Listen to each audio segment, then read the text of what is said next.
Great day to each and every one of you. We just want to wish you a happy Saturday, guys, and welcome to our international podcast. We got lots to share with you, good folks. Lots to share with you. Welcome to our international podcast. The 8%, folks, we're still in the 8%. Still in the 8%. 8% I pass. 8% I pass. That's what we're telling you. 8% I pass.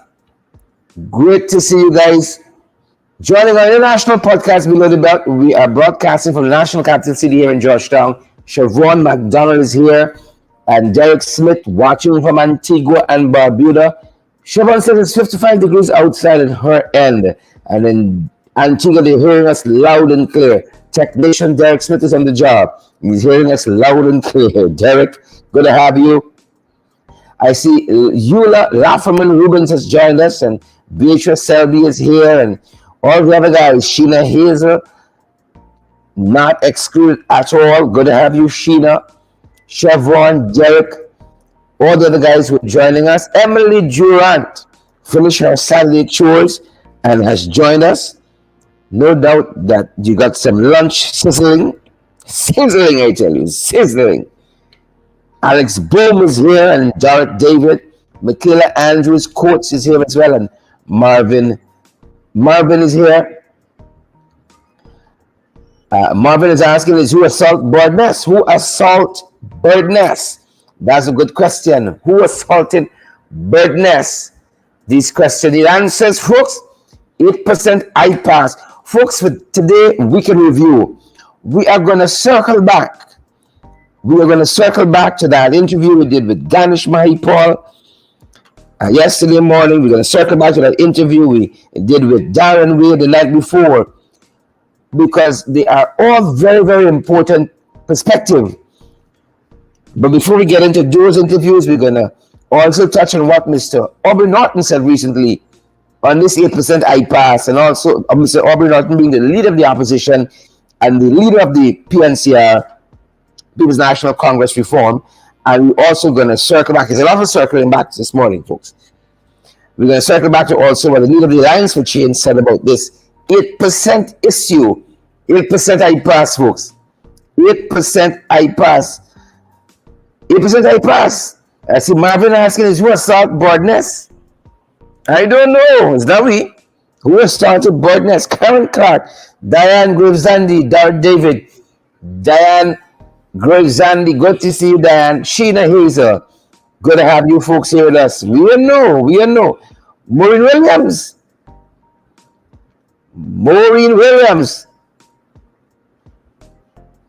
Maureen says that Guyanese need to take control. Maureen says Guyanese need to take control, folks. Tend to believe you. Guyanese need to take control. Indeed. Marvin, Marilyn, Karen, Maureen, Diane, Ingrid King, Gwen Anderson, good day to you, Gwyneth, good day to you. We trust that you folks are great out there. We trust that you folks are well out there. The unions, I saw some responses out of the workers' union, and I agree with each and every one of you guys. We got to step it up a little bit. Clever Alexis, Charmley, Richmond, we got to step it up a little bit. We got to pick up the pace. And let this install regime know it cannot be business as usual. We got to pick up the pace a little bit. I ain't doubting any of you who say that. We got to step it up a little bit. Paulette Greaves, we got to step it up a little bit. Dan Johnson and Chelbascom Greenwich, who says wicked PPP. Indeed, agreed. We got to step it up a little bit. Beatrice is saying happy International Men's Day to all the men in our program, especially to yours truly. I'm so heartened, Beatrice. You know, my wife just told me happy Men's Day. I said, I thought you forgot. To which she responded, you didn't even remember. That's what she said to me. You don't even remember. You see? I'm going to leave it there. Beatrice, thank you so much for your kind sentiments. Thank you so much for remembering, Beatrice. Thank you for remembering. That's what makes a difference.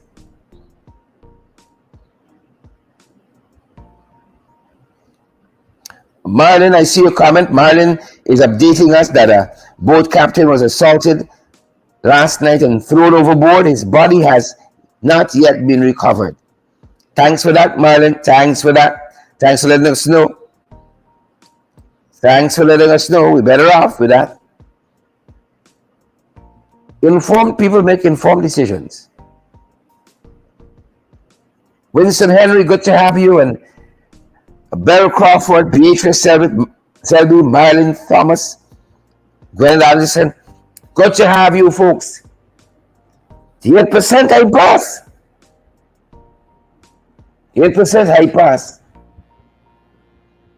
8% of I pass. But them boys at the top pulling down some real millions out of this 8%. Your friend Jack Dio and Mandela pulling down some real millions. They 8% loud. Them boys 8% loud. Yep, loud 8%. Loud 8%. Folks, welcome. Those of you who are now joining us to our international podcast below the belt. We can review. It's Saturday, folks. We can review. Certainly, you got some chores behind you. How Saturday started, y'all? Then I did a 4 laps in the national park early this morning. Did a 4 laps. The week gets so hectic, you don't get the time to put in the exercise. So I got to catch up on the weekend. It's a beautiful morning, beautiful start to the day. To be outside among nature, you know what? That's goal. That's goal right there.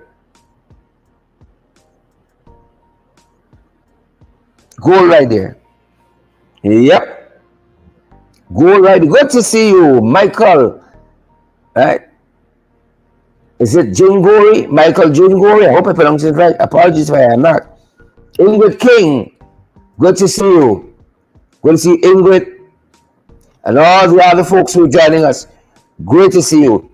Guys, we did say that the leader of the opposition has offered some thoughts on this matter. And that is what I wish now to bring to your kind attention. That is what we wish to bring to your attention. The thoughts of the leader of the opposition on this 8% I pass. 8% I pass. Leader of the opposition, respected leader of the People's National Congress reform. I pass, folks. Real I pass. Take a look, take a listen. The PPP is an anti-working class regime that is pushing public servants deeper into poverty. Rather than improving the lives of these dedicated workers, the PPP is focused on enriching its elite, friends, family, and favorites. While the PPP elite can live on their large salaries and the loot that they have stolen from Guyanese, the people can't afford to and are being punished. This paltry increase cannot cushion the high and spiraling cost of living. It is important to note that while poor workers who are earning $75,000 per month will get an increase of $6,000 per month or $72,000 per year, President Irfan Ali, with his more than $2 million per month salary, will get an increase of no less than $160,000 per month, which translates to $1,920,000 per year, a difference of $1,848,000. How unfair and uncaring. The president is giving the small man crumbs while they enjoy the entire bread. Public servants, this was the first budget partly funded by our nation's oil revenues. We know that many of you were hopeful that the nation had turned a corner, that public servants would now be compensated fairly for their long hours of toil and dedicated service. Unfortunately, that is not the case.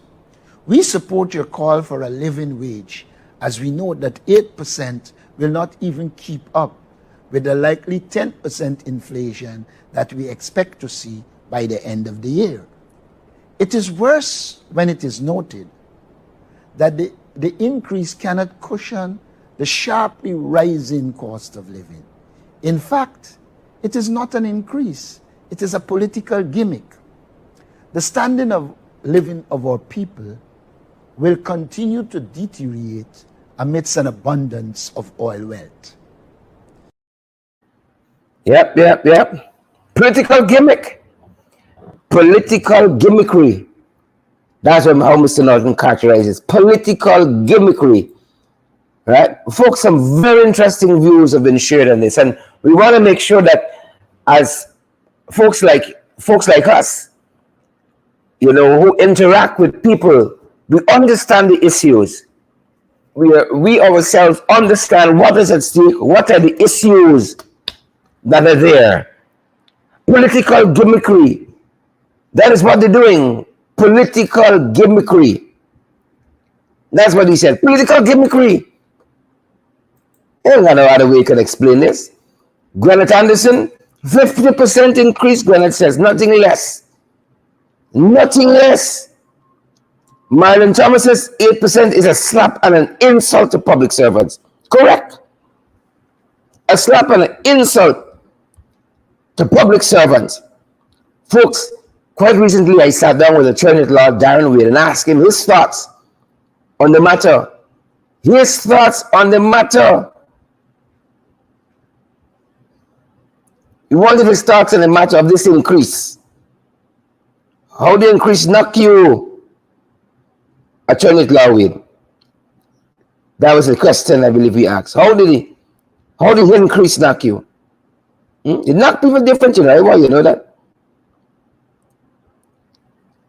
This increase and touch everybody the same. No. You'd be a fool to think so. It didn't touch everybody the same at all. Because everyone increased different. You see? Everyone got different increase. Sat down recently, we spoke with Attorney at Law Darren Wade, and here's some of the things he told us.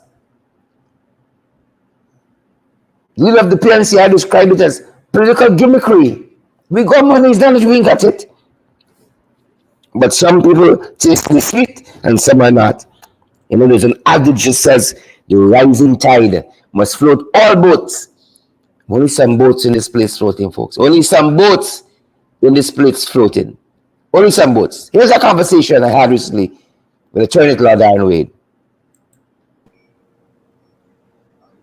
How did it hit me? That settled. If you call, we did a course that you usually call Economics 110, Rogers. Correct. And I could recall part of the course dealt with the issue of scarcity, that resources are always scarce. And governments will always have that one dilemma. What are they going to do with this country resources? Are we going to use it to appease our supporters, or are we going to use it to gain new support base? And that's one thing governments are always faced with, one dilemma. I believe that the government has settled that they will never get the public servants' vote. They will never get the public servants' support. So they will not invest in the public servants. So they care nothing about the public servants. I believe in relation to that dilemma, they are settled in their ways. So the public servants should not expect anything good from this government. One must also look at inflation. One must also look in a sharp increase in prices. I believe recently you highlighted that the Bureau of Statistics would have said that in the last year, I believe, food prices raised by 33%. You would have shared something of the sort recently. So when one take into context inflation and what is going on in the country, 8%, there's no raise. Nothing was increased. Salary was not increased. Because why the quantum was increased, the value of them, there's no increase in value. So I want, at least that is the reality that we are faced with. You may have a quantum, the quantum may sound more, but in reality, your purse your disposable income, that's a fancy term, where you could spend, your spending power then. As we say in the street, they're spending power a day. They're spending power a day. I think, but a person may understand this, So when we speak and you talk about disposable income, your ability to spend what you're not to spend, the reality is that, as the woman said at Starbrook Market, cost of living gone sky high. We need one man, 1 week man, weekend man, 1 fortnight man, and 1 monthly man. But that is our way in expressing how the inflation is affecting her. So when the friend speaks about 8%, our people must understand and appreciate there's no increase in value. The weight of your currency cannot provide the same thing that it used to do on a year ago, more so in David Granger, under David Granger government. One must also take into consideration that for the last 2 years of the David Granger administration, there were no budget because Parliament was sharing that story. You understand? So when we take all of these factors into consideration, there were no increase. There were no increase. And that's a fantastic point, because I think it was around June, inflation was about 6%. And now could be easily 8 or 9%. So it's eating away that spending power all the time. And it is the housewives the mothers, and the women who do most of the marketing, who are going to know that acutely. And that is why we've already been seeing some very strong pushback on social media. And I don't think the unions are going to like this unilateral move at all. Certainly not. I could recall Irfan Ali and Barry Jagdeo speaking in Parliament in relation to unilateral increase when it was way more significant. I remember Irfan, I think one point in time, I think the government would have given like 20%, 16%, and so forth increase. And I think Irfan, I noticed our brother and comrade Christopher Jones just shared that on Facebook, where Irfan was saying, we would have given far more than 20%. Far more than 20%. What about our nurses? What about our teacher? But the man in office and the man forgot. I and someone pointed out only yesterday, Ashley Singh came out and said that the oil revenue, we did far more than that for Guyana's development. So someone intelligent person say, you know what? Actually, we're gonna grab that video from Christopher Jones' page and have it for our viewers. But why is it, Attorney Law Wade, that the public service in this country can't taste the sweet of the oil well? Why is that? Where we got crumbs? I think I answered that question before. I said that the issue of scarcity, the amount of money, the PPP understand and appreciate that public servants will never support them. What's her name? Sarah Lynch, the best friend, who's the best friend of Irfan Ali and Irfan Ali's wife. She visits the home, she lives with a little child. She goes, she probably make curry, and she or cook up rice. Irfan claims he's a big cook up man, and so forth. And so Sarah Lynch said that black women, Afro women, are one of the most marginalized group. And I suspect that in the public service, and we all know this statistically, a lot of persons in the public service are Afro-Guyanese, and Afro women, teacher, wherever you go, majority of are these persons. So whilst the best friend could say, oh, this group is marginalized, and so forth, they don't care. In their mind, these people will never vote for them. So whatever resources they have, they must go into their community, of course, who they believe supports them. That is how the money must be spent.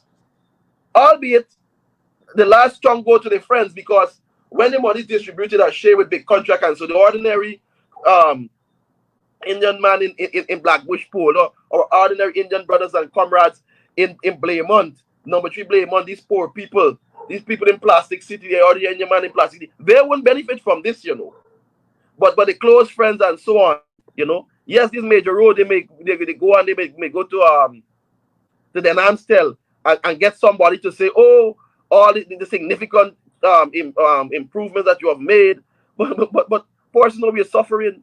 It is hard out there, Yeah, you may go to another community and say, okay, we're gonna invest $200 million to build this. We'll be doing this for you. We will go to Pigeon Island and say, we're going to give you $100 million and we're going to give you title for your land.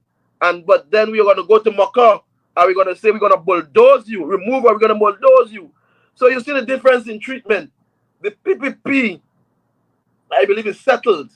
They are settled that they're going to use the sort resources to appease their supporters as little as they can. Of course, the bulk will go to the cronies, the crow's friends. You know, we saw suddenly the major contractor in Dubai with Irfan Ali. What that guy from Trinidad, his truck always bank. What his name? Junior Samuel, whatever his name. You know, he was there in Dubai. You know, the wives take a picture and all of these things. Family favorites, I think it is, Dan. You know, nepotism and corruption. You know, this government, how this government work is by uncle, your auntie, your nanny, your nenen. You know, everybody. That's how they. That's how this government operates. This government doesn't operate. Yeah. Darren, please stay right there. Stay with us. For those folks who are now joining us, we're examining the proposed pay increase, this 8%, and then there's an adjustment for specific categories of public sector worker. Irfan announced coming next week, and this was that announcement as we were coming on air this evening. Take a look, take a listen, folks.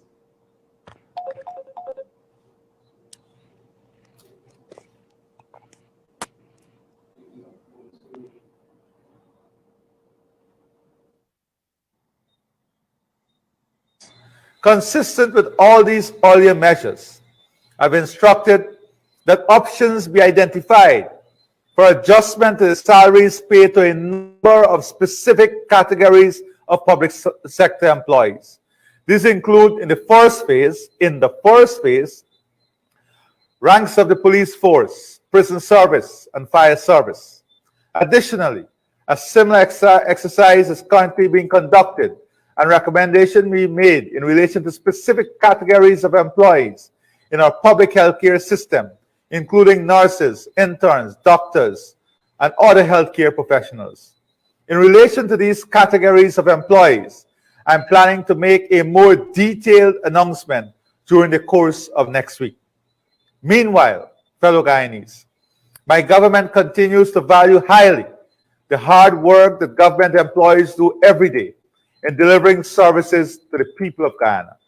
In this regard, I now wish to announce that my government will be paying an across-the-board increase of 8% to public servants, teachers, members of the disciplined services, constitutional office holders, as well as government pensioners. This increase will be granted retroactively to 1st of January 2022. Work will start immediately to ensure that this increase is processed and paid to eligible employees together with their December salary. As I just indicated, further announcements will be made next week in relation to the specific categories of employees to which I referred earlier in the first phase of adjustment. Fellow Guyanese, my government remains resolutely committed to ensuring that the lives of all Guyanese are improved steadily and in a tangible and demonstrable manner as we work towards realizing national prosperity for the benefit of all Guyanese. Thank you very much, and may God bless you all. We know there, Attorney Lawwade, that we didn't hear tax-free. So that might be the fine prints. You know, so you got to brace us over for that bit. Might be taxable. Well, I would have mentioned before, Sharon, that with this increase, there's no increase. So because the spending power, so that even will make it worse. You know, we gone are the days when Minister Jordan, who used to stand up in Parliament and say, retroactive pay, tax-free. I remember those are the joyous days. You know, I see somebody say, you never miss the water till the well run dry. We caused Jordan, we caused Granger, but look at what we are going through now. Look at it today, and some of our people, some people still believe that this government is great. Some people still believe this government is doing wonderful things. Some people still believe in the one Guyana, such a farce. I saw some pastors, Sharon. I saw your pastor there too, Sharon. From Durban Street was there. See how many pastors went this false narrative, you know. And let me say this here, quite frankly, and Sharon, I think you raised this issue earlier. When we spoke, but not in these terms. There can be no one Guyana if the resources cannot equitably be distributed. You cannot be one Guyana when a majority of the segment of society is suffering, a large segment of your society is suffering. There can be no one Guyana. There can be no one Guyana when the only when persons that are close, only when persons who are close to the government are enjoying the sweets, are enjoying the oil wealth and so forth. No, certainly not. And only when the government... I think there are thousands of people across this country who are going to agree with you, and internationally. Here is that video that you alluded to earlier, with the promise made by the PPP and them trying to push APNU in a certain direction. And mind you, this was when we didn't have oil wealth. Now we have it, and we see them going in a totally different direction. Take a look, folks, and take a listen. We promise to increase the salaries of public servants by far more than 20%. By far more than 20%. Mr. Speaker, what about the nurses, the teachers? What about the police workers, the police officers? Aren't they equally important? Aren't they equally important? Mr. Speaker, we promise to increase the salaries of public servants by far more than 20%. By far more than 20%. Mr. Speaker, what about the nurses, the teachers? What about the police workers, the police officers? Aren't they equally important? Aren't they equally important?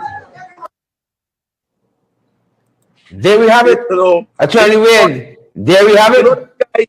You know that guy, some people thank clothes, but they mean people. That guy don't care what. He's a refurbish, recondition, second hand. What do you consider him? Because this guy is just like a fraudster. This guy, is so hypocritical. This guy believes in the things that he says. He put on a short jacket, he walk, he shake hand, he say one Guyana, and people must forget.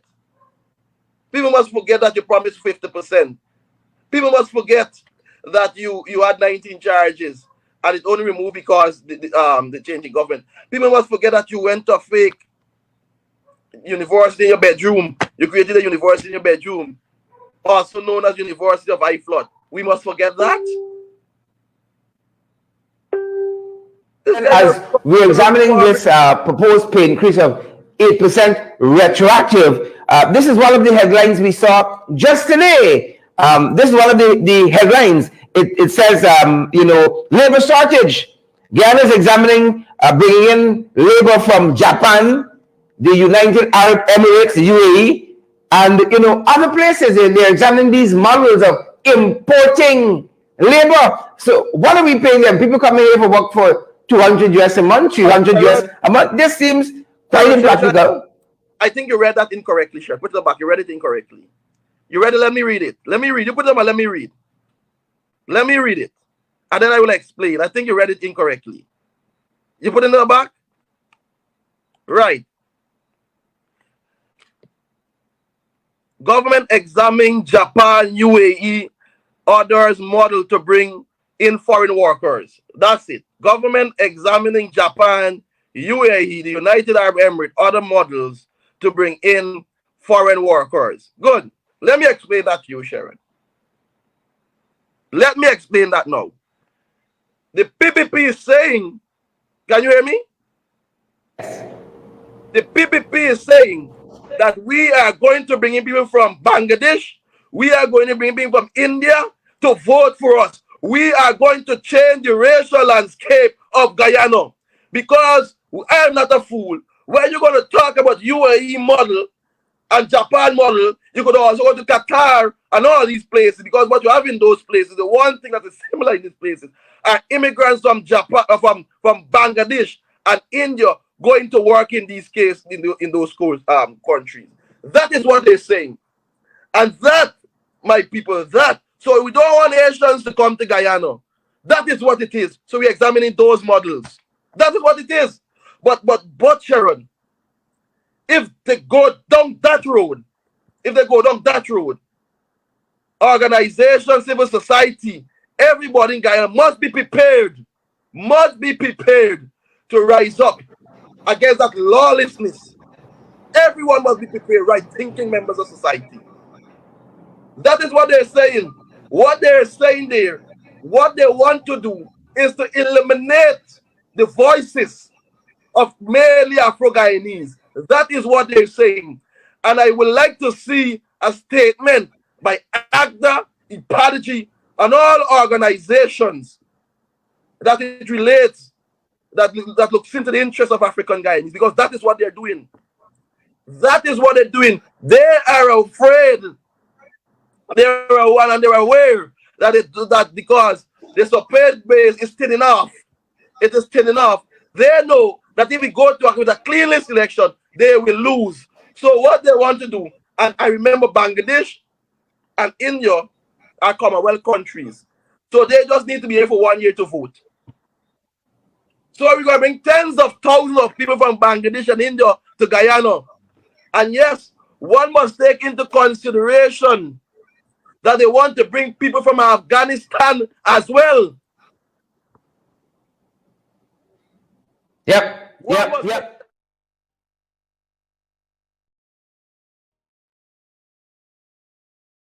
And those were the views of Attorney Law Darren Wade when we spoke earlier this week, good folks.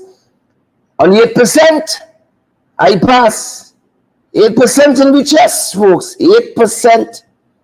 8% I pass. How many 8% hit you, Ingrid King, Owen Don, Cook, how it knock you, Gwen Anderson, Pearson, Ronaldo? How many 8% going for you, Carolyn, Harry? How working for you?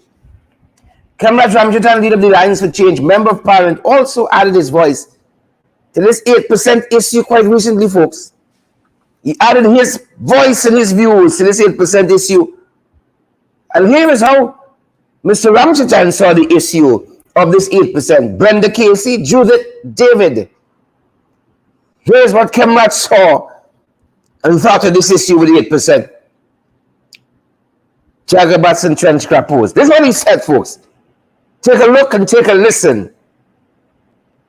The AFC views the 8% for 2022 as another meager, miserly increase and maltreatment meted out to public servants. It is dismissive of our hardworking policemen, nurses, teachers, and other public servants' cries for a piece of the pie, and it is a perpetuation of the PPP's disdainful treatment inflicted during its previous terms in office. It must be remembered that when strike action 2 decades ago resulted in the Armstrong Tribunal, which then determined a 31% increase, the PPP government scaled that increase downwards and denied the public servants what was rationally theirs. The PPP then used the argument that it cannot afford it and then doled out pittances every year until the coalition administration of 2015 to 2020 delivered substantial increases. There can be no excuse this time around that the coffers are empty. The coalition government left the PPP with an oil bonanza that today is effectively 1.5 billion US dollars, a bonanza which the PPP said it will increase via renegotiation of the 2016 agreement. And we now know how shameful they were at lying about that. Moreover, the effect of present-day inflation on the purchasing power of public servants require more than the 7% and 8% increases the PPP government unilaterally has granted last year and this year. inflation rate, which is estimated to be over 10% this year and even more last year, have eaten into the income of public servants, and hence superior increases rather than 7% for 2021 and 8% in 2022 is what our public servants deserve. There is an additional element about the circumstances of this late disbursement of this increase. The government has mocked and humiliated the public servants by denying this increase from the beginning of the year. To now deliver it as a lump sum in December month, when they were struggling from January to November, is uncaring and reprehensible. The Alliance for Change wishes to emphasize the following: an across-the-board increase widens the gap in income inequality among the various salary scales. The increase, secondly, the increase in salary should be non-taxable. We didn't hear about this unless we didn't get the information. During our tenure in government as a coalition, no increase in salary was taxed. If the increase is taxed, the actual percentage increase will be reduced to 5.12%. It is clear that the PPP government really and truly does not care about our public servants and in general, the workers of our nation. If they did, it would be reflected in their decisions and policies and would have meant a better increase in salaries this year. Thank you. Yep. There you have it, folks. There you have it. It's an insult. I see Judah David saying it is an insult. Nothing less and nothing more. It is an insult. What else you want here? It's an insult. And for those of you who are just joining us, or may have joined us late, Mr. Norton had some thoughts on this. We conveyed it earlier. But for those of you just joining us, your foot short. Here's what Mr. Norton said in the very issue of this legal percent. He said, we're going deeper in poverty. Take a look, folks, and take a listen. The PPP is an anti-working class regime that is pushing public servants deeper into poverty. Rather than improving the lives of these dedicated workers, the PPP is focused on enriching its elite, friends, family, and favorites. While the PPP elite can live on their large salaries and the loot that they have stolen from Guyanese, the people can't afford to and are being punished. This paltry increase cannot cushion the high and spiraling cost of living. It is important to note that while poor workers who are earning $75,000 per month will get an increase of $6,000 per month or $72,000 per year, President Irfan Ali, with his more than $2 million per month salary, will get an increase of no less than $160,000 per month, which translates to $1,920,000 per year, a difference of $1,848,000. How unfair and uncaring. The president is giving the small man crumbs while they enjoy the entire bread. Public servants, this was the first budget partly funded by our nation's oil revenues. We know that many of you were hopeful that the nation had turned a corner, that public servants would now be compensated fairly for their long hours of toil and dedicated service. Unfortunately, that is not the case. We support your call for a living wage, as we know that 8% will not even keep up with the likely 10% inflation that we expect to see by the end of the year. It is worse when it is noted that the increase cannot cushion the sharply rising cost of living. In fact, it is not an increase, it is a political gimmick. The standard of living of our people will continue to deteriorate amidst an abundance of oil wealth. There you have it, folks. We're going deep in poverty, Colin Halley. Deep in poverty. Julie David, Brenda Casey, deeper in poverty. And as I said, Danish and I spoke, Member of Parliament Danish Mahipaul and I spoke on this issue as well quite recently. On this issue as well. And he too pointed out the fact there's folks like Irfan who say the cable poor people is they getting the most out of the 8% because he 8% is over $1 million. You know, your 8% of the 6,000. Your own is over $1 million, 1.7, 1.8. Irfan size it off in 8%. You see the disparity? So while Savitri can get a little 7,000, 8,000, Irfan knocking off 1.7 million. Folks, here's that conversation with Member of Parliament Danish Mahipaul and I earlier on this very issue. What did you make of the announcement? I think, first of all, thank you for having me again on your program, and good morning to all your wonderful viewers. But I believe that this 8% is very disingenuous. I believe it is duplicitous and hypocritical on the basis that that very man who announced 8% said in the National Assembly that he is prepared to give public servants more than 20%. So duplicitous and hypocritical on that basis.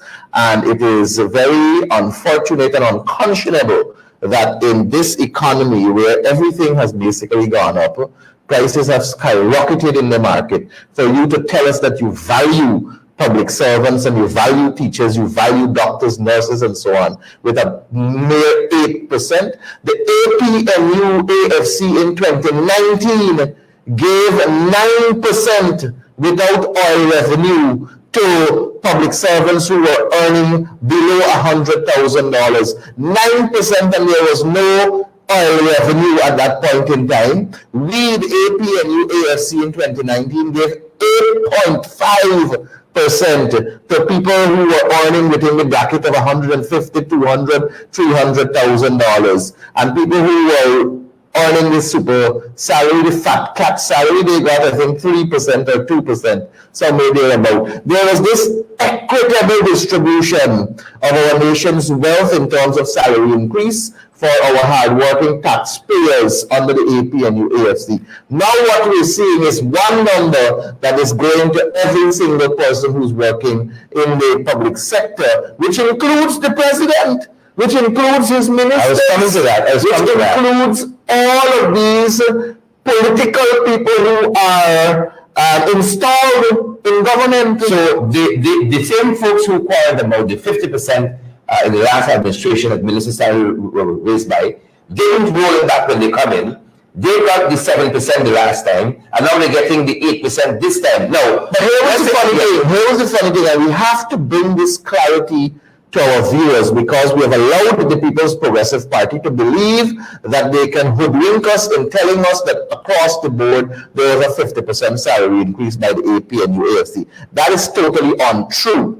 The fact of the matter is that there was a separation of offices to bring it on par with the office that the respective officers hold. When we came to office in 2015, it was recognized that permanent secretaries were getting more monies than ministers. So in order to put it in a systematic way, we had to increase the prime minister's salary to get it second after the president, because the AG salary is more than the AG, exactly. And then we got the AG on below. And even though the prime minister, we moved him a salary higher than the AG, the prime minister's salary was taxed. The AG salary is not taxed.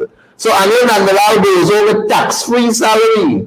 And then all the ministers, senior ministers, junior ministers, there was nothing like a 50% across the board. But here's the other thing.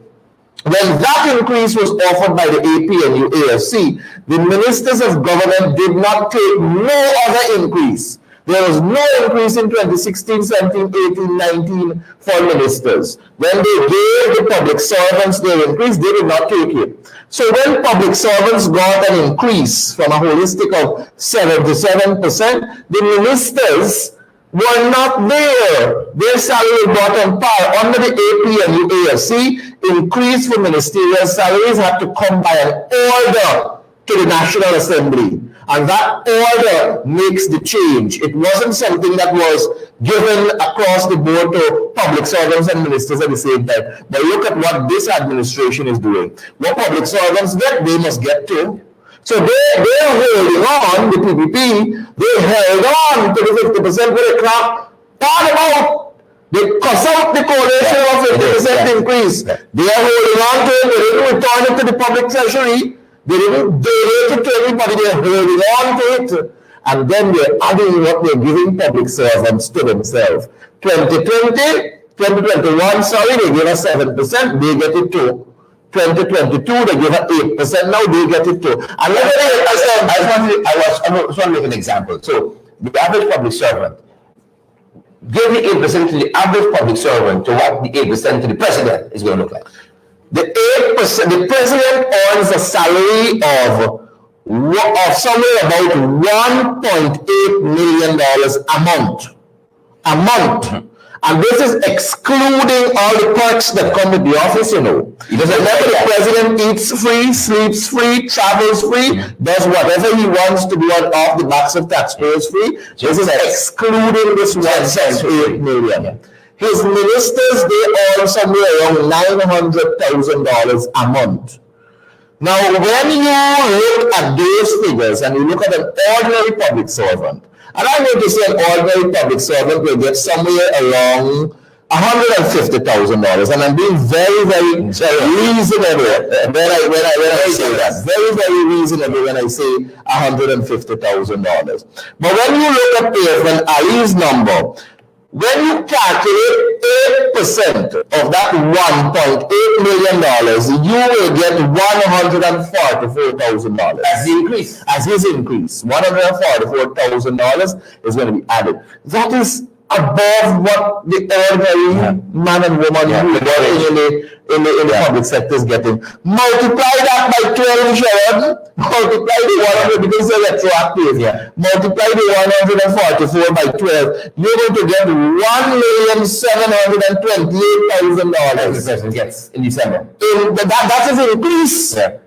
So in December, he is going to carry home 3.5 and more. He's going to carry home a salary of 1.8, somewhere there about, plus the increase, which is about 1.7 something. He's carrying anything around over $3.5 million. His ministers in December, when you use the ballpark figure of $900,000 as their salary, and you do the 8% calculation, they are going to carry home the $900,000 salary they're getting, plus the $864,000, which is 8% by 12. So they are going to carry home anything around $1.7 million a month. That's a nice Christmas. In December. They will have a fantastic Christmas. They're going to have a fantastic Christmas. But let's talk about the people who are earning $75,000 as their salary under this regime, in this high cost of living period. Let's talk about the sweeper cleaners. Let us talk about the temporary qualified mistresses in the teaching department. Let's talk about the nurses and the doctors and the people who actually make our economy grow, the people who actually work hard to deliver service to the public, the people who are actually the drivers of the public service. 8% of $75,000 share, that is $6,000. $6,000. When Irfan like $144,000. 8% of $100,000 is $8,000. $8,000. 8% of $150,000, which was the average number used generously, is $12,000. $12,000. So what kind of Christmas will our ordinary Guyanese get versus the kind of Christmas the People's Progressive Party and their friends, families, and favorites will get? What kind of Christmas? Yeah. And you talk about one Guyana.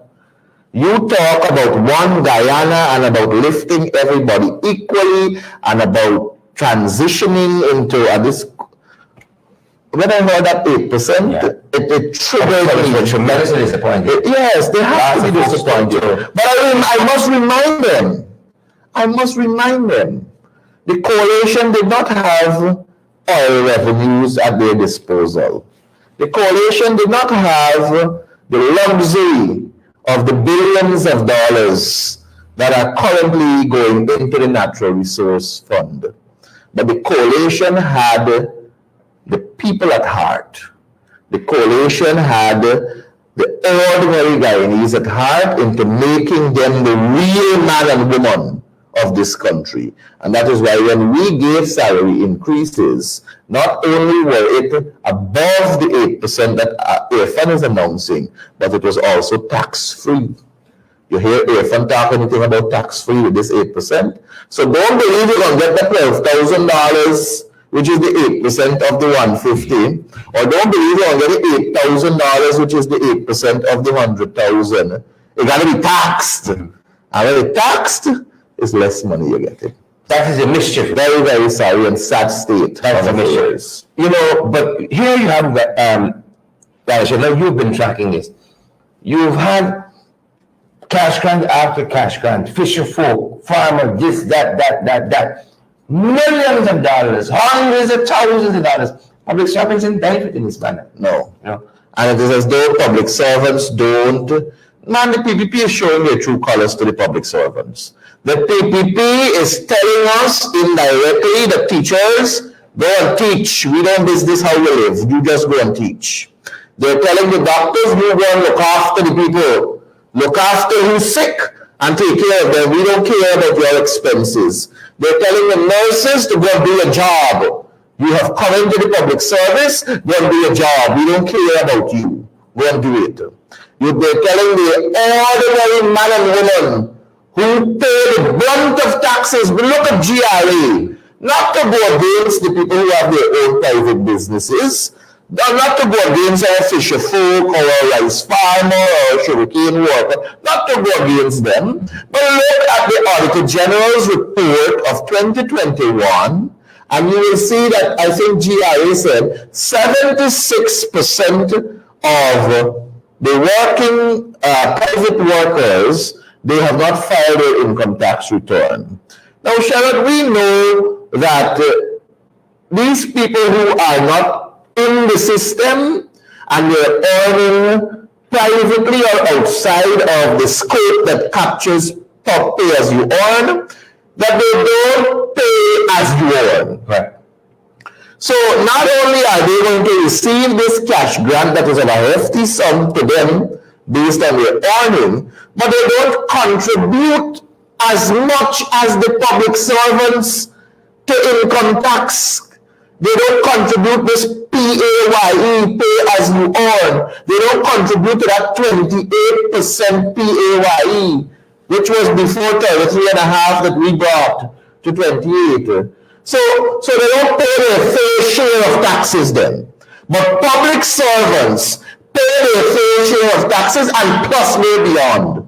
Because public servants have to pay their NIS, they have to pay their PAYE, they have to go into the supermarket and buy the same thing that is equivalent to what other people are buying. They got to pay their VAT, they got to pay all these different types of taxes. And then they got to earn something that is next to nothing. And then you got to stand in front of us as our president, as you claim, and tell us that you continue to fight for public servants. Irfan, you're a hypocrite because you said that you would have considered and given and promised more than 20% to public servants. And today you cannot live up to that. Even though when you said that, you had no idea that you would have gotten oil money. And now you got oil money, but instead you choose to use oil money to spend it in a willy-nilly fashion and not cater for the people who are working hard to drive the public service. My thing, Sherrod, the public servants are dumb tools.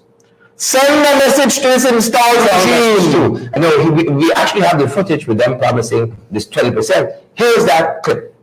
We promise to increase the salaries of public servants by far more than 20%. By far more than 20%. Mr. Speaker, what about the nurses, the teachers? What about the police workers, the police officers? Aren't they equally important? Aren't they equally important? Mr. Speaker. A very animated Ivanari making the promise we can give more than 20%. Danish? Sharad. I don't think people know a side of me that I don't want to bring out of your program, you know. But I can't fathom, I can't understand, I can't comprehend this level of duplicity, hypocrisy. This level of hypocrisy, this wicked, stinking, dirty behavior, I can't comprehend it. You stood up in the National Assembly, you saw it there, you said more than 20%. I am going to be very honest with you. I thought that they would have given an increase of about 15%. Honestly, that was a figure that was playing in my head, that was coming from them, which I would have agreed is a little bit too small still. Because I think with this inflation and cost of living and so on, 20% would have been proper.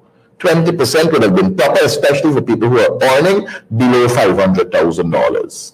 And then you could have done it the way the coalition did it. People who are earning above $500,000 to $1 million, you could have given them 15% or 12%. And above $1 million, they could have taken the 8%. Right? I thought that is how they would have done it, so that you could have built some degree of equity and you could have made the real man, the small man, the real man. That's how I thought about it. But if I think 15% was too small, I don't know what is 8%. 8% is terrible. And these people who are on your program looking, these hardworking public servants, these hardworking people who are contributing and paying their taxes, the ball is in your court. The ball is in your court. You can either down tools and send a strong message, collectively down tools, and send a strong message to this installed regime, and at the next elections, vote them out. Thank you.